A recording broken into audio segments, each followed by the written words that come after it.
What's up, coaches and athletes? My name is Michael Hughes. I'm a functional movement specialist and founder of Gymnazo EDU.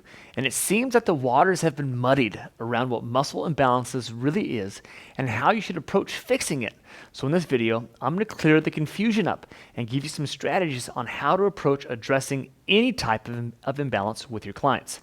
But before that, if you're someone who is interested in the new ways of thinking about fitness and exercise, please don't forget to subscribe to our channel to keep getting a fresh perspective and strategies on all things movement and training related. All right, so obviously I'm not a bodybuilder, and nor do I really care to be. I'm perfectly content with my normal size muscles. But as a movement specialist, I do consider myself an expert in understanding the biomechanical aspect of how the human body moves. And the first thing I want to clear up is the difference between how I would define a muscle imbalance versus a movement imbalance. Simply put, muscle imbalances are aesthetic or strength-based, where a movement imbalance is a system-wide dysfunction. So for the sake of this video, and because I'm not a bodybuilder or a powerlifter, I'm going to focus on teaching you how to approach solving movement imbalances, because solving muscle imbalances is relatively simple. You can go check out any other person's video out there on how to address that. But in this video, though, I'm going to give you a problem-solving strategy that you'll be able to use with every single client that you have. Now, first, it's important to note that everyone has movement imbalances because the world, the way it is, forces us to have imbalances. A simple example would be writing with a pen. You're right or left hand dominant, right? You do that consistently. Driving in a car, the gas pedal is always the right foot, and for some reason they set that pedal for your foot is excellently rotated. I don't know why. What about rolling a suitcase through an airport, right? There's only really room for one hand on that handle, and it's got to be on your right or left side. Think about that distance that you walk rotated just slightly to your right or to your left and what that can do over time. Again, anything else that basically our life encourages asymmetrical movement that will basically perpetuate and create a movement imbalance. Now, based on this truth, what kind of movement biases can you come up with that maybe your client or you have already?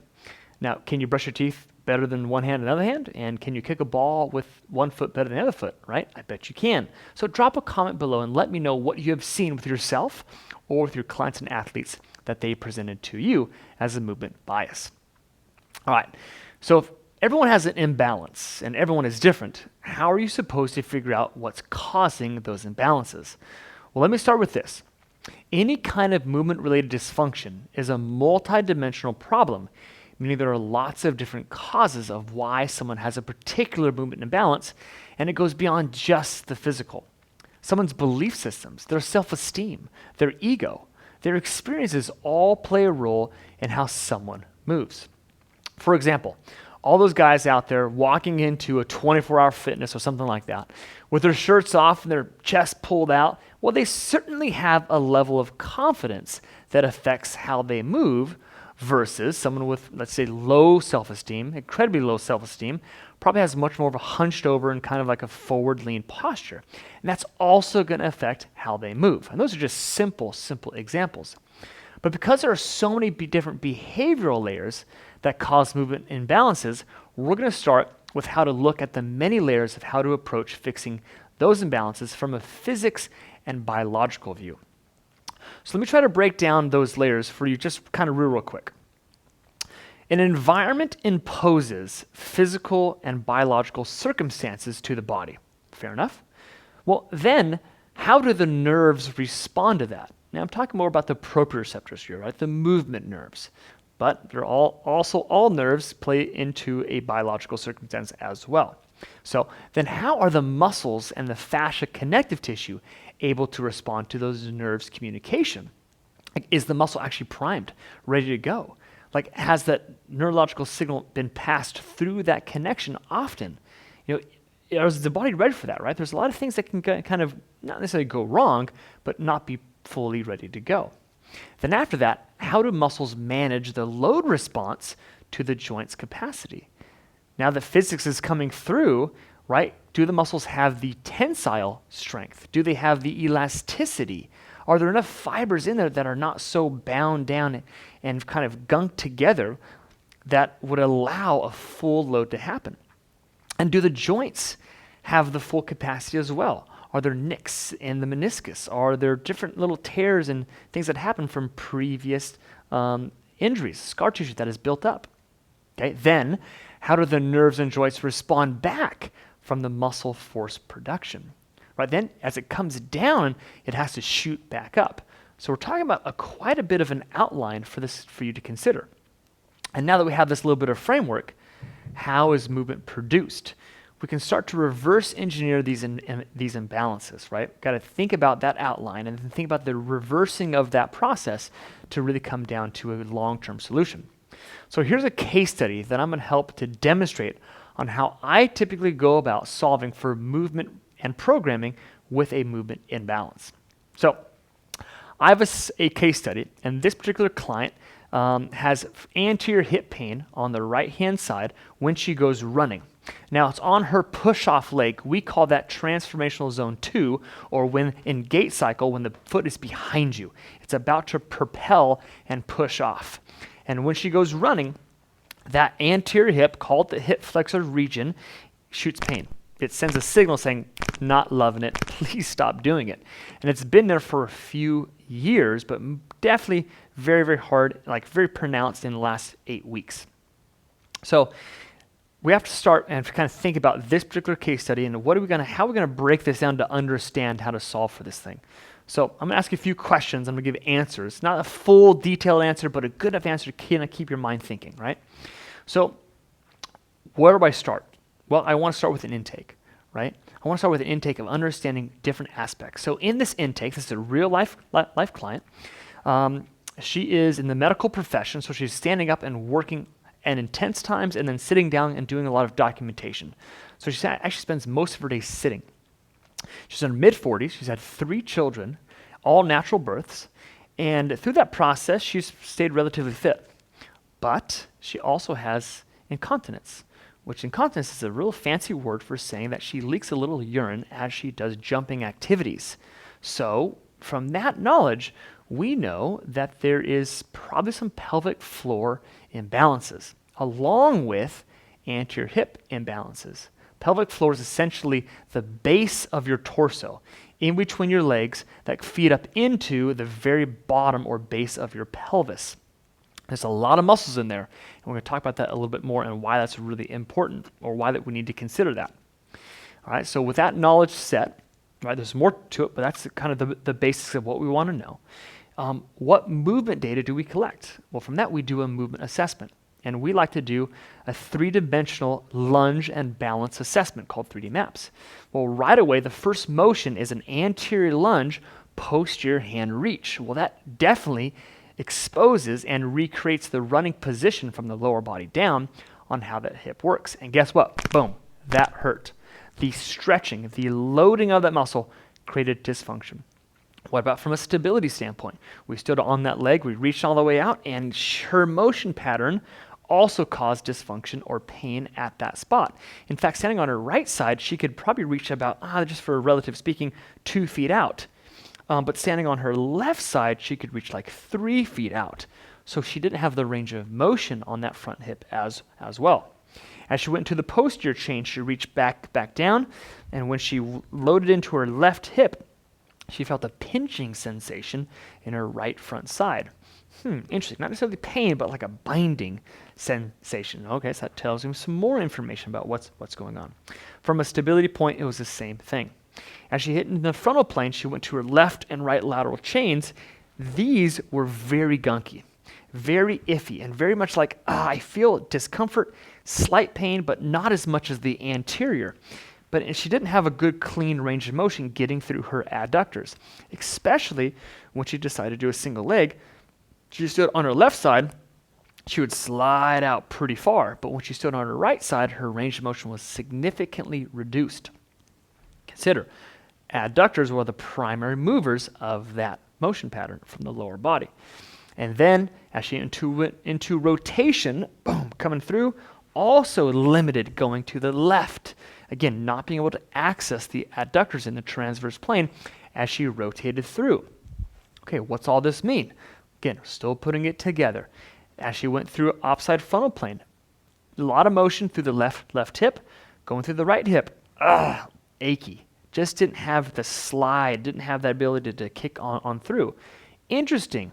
That's kind of a lot of front hip. That's also some lateral hip too. And then the kicker. She went through opposite rotation, slid through, and as she went through the right side, boom, big grab, a big lockup. Didn't have good range of motion, getting into rotation from the hip. Now I'm just focusing on the hip. There's some upper body stuff as well, but to keep it relatively simple and concise, her hip didn't love and was in pain with extension. Wasn't necessarily in pain with abduction, but had some limitations, especially from a stability standpoint. Also had some pain, but also major range of motion loss in through external rotation, and was very gunk up into internal rotation. Now, again, that's just data. What do we do with that data, right? Well, we have to start problem solving and reverse engineering what all that means. So we know that running hurts, right? And that's the same thing as the extension piece. But why? Why does it hurt? And what can we take from the observation that she has pain in adduction, has a little bit of pain, but still some discomfort in abduction going out, adduction going in, some range of motion loss in external rotation, and some funky kind of gunkiness pinching in internal rotation. Well, we want to think about this is that all dysfunction can lead to a distinctive problem. So let's start unwinding different pieces of the body. So I need to confirm, I need to propose a theory to this. And my theory is that because her adductors have too much of an imbalance, because her lateral hip has too much of an imbalance, it's creating too little motion. And that removed amount of motion is causing her anterior hip to overstretch, over-lengthen, and therefore produce an achy power presentation or drive as she tries to run. So in my theory, I'm going to give her more, and I'm going to give her more adductor, more glute, more lateral hip to remove anterior hip pain. So that's going to be my theory, right? So from there, I have to start to experiment and investigate if I'm correct in that or not. But there's one interesting thing that I also need to take into consideration, the incontinence. I got to take into consideration that after 3 natural childbirths, her pelvic floor is not fully engaged and the tension is off. So what actions do I take to fix that imbalance? Well, this is where I start to create the solution. And again, this is only in session 1 or 2, where I'm starting to figure these things out. Well, this is what happened. I actually went on my overall instinct that incontinence and the pelvic floor is probably going to be the biggest problem. So we actually went to stabilize through the adductors, adding more tension through the abdominals through essentially some great techniques, which is not the most important thing right now. Right now is the strategies and the principles to understand those techniques. And from there, after bringing more intentional integrity into the adductors and into the core, she started to do more walking drills. She started to do more high knee drills. And guess what? Pain reduction started instantaneously, meaning that after our first session alone, she was able to tie her shoes without achy pain and even take long strides with significant, I'm talking 50% and more pain reduction in that hip. That was just after the first session. So we still have more to do, but I want you to think about this one, right? If we don't have enough tension in the abdominals, what does that do to the rest of the system? Right? It creates havoc. If we have too much tightness on the adductors, too much tightness on the outside hip, what does that do? It creates havoc on the system. So when I'm assessing and addressing movement imbalances, it's always a question of, is this the primary mobility or stability problem? Because that is going to be to the dictate of how I program from the very start. If it's a mobility problem, primarily, there's a basic outline I like to follow. I want to start with the outline to fix basically a mobility problem. There's not enough of it. So I'm going to start with soft tissue work. That could be foam rolling, that could be my own skilled hands, and I'll start to unwind the fascial network around that area or in that chain of movement. From there, I want to stretch that motion pattern. I want to bring it in the sagittal plane if it's pain-free. I want to bring it in the frontal plane if it's pain-free. I want to bring it in the transverse plane and lengthen it if it's pain-free. Once I go through those two steps, it's start time to basically bring in a little bit more stability, but stability in the newfound mobility, depending on the plane of motion and the fascial line that chain reaction was in. And that could be anything from simple balance work to basic isometrics to even just the thought process of going through the natural motion pattern that causes discomfort in a very reduced way. Again, unlock, lengthen, and then begin to strengthen in the newfound range of motion that you just created. Now, if it's a stability problem, then I will take basically the same outline, but I'm going to skip extra stretching and extra mobility parts because they simply need to bring more tension through the area. But the important part about the strengthening is I want to do it in a tension way that the body needs. Meaning, if someone has a stability problem in external rotation, then I want to strengthen them in external rotation. I don't want to go into a neutral space and just do basic drills. I want to recreate the positioning with pain-free as close as I can to start to bring in the appropriate tension in the angulation that the muscles are in. Remember, muscles do not connect relatively in a straight line. Some do, most don't. There's obliquities to them. There's curves to them. There's spirals to them. So I want to match that in my movement patterns. Therefore, multidimensional movement is a key component in understanding how to apply strategies to fix movement imbalances. Now, the only thing to be mindful is that movement imbalances are not only mobility and stability problems by themselves. They're in fact always both. And therefore, you have to train both at the same time. But a strategy that I use often is to first balance the mobility and stability scale in the athlete to solve for the acute issue, then work on combining mobility and stability training for conditioning and long-term movement and performance sustainability. I'll say that one more time just to make it simple. I fix the major problem first, then I always blend in mobility and stability training at the same time. A quick example of that would be single leg balance with huge overhead dumbbell presses to create that stability, but in that stability, I'm creating huge ranges of motion as an example to create the mobility in the range, but the stability to come back home. And again, that's how life and all sport is. We need range of motion and strength to make a drill happen. Okay, that's all I got for you today. If you want to dive deeper into these problems, to start solving major issues with clients, with athletes, and you need those strategies, and you need these bigger issues to kind of have a greater thought process around, check in the description below at our multidimensional movement coaching mentorship program, where we teach you how to apply the fundamental principles of movement, how to address pain and empower you with problem-solving skills that are certain to keep your clients coming back. All right, if you like this video, please give it a thumbs up. Don't forget to like and subscribe to our channel. We'll see you next time. Cheers.